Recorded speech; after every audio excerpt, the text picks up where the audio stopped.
Nous sommes en 1865, à 200 mètres du village d'Èze, dans le département des Alpes-Maritimes.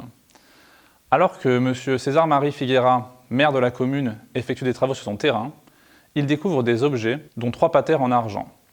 L'une d'entre elles, appelée la patère d'Èze, est très bien conservée et semble d'origine grecque. Alors déjà, qu'est-ce qu'une patère?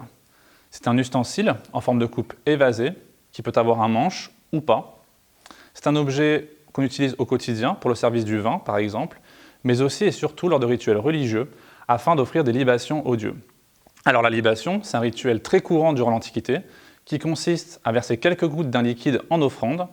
Alors ça peut être sur le sol, sur un autel, et les liquides sont très variés, mais on retrouve surtout du lait, de l'huile d'olive et du vin.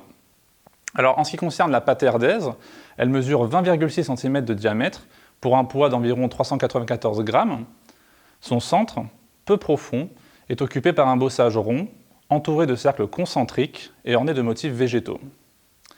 Ce qui laisse supposer l'influence, voire une provenance grecque, c'est la scène de procession qui est représentée.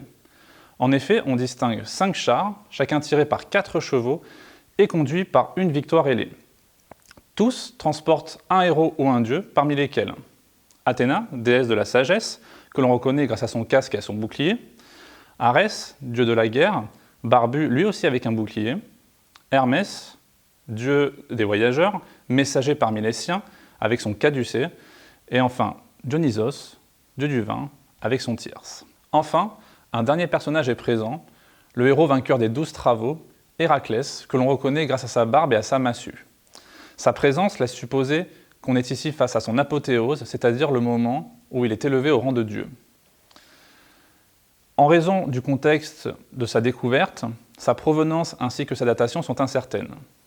Aujourd'hui, il semble que cette patère ait été réalisée autour de 300 avant Jésus-Christ et qu'elle provienne de la Grande Grèce, donc de l'Italie du Sud.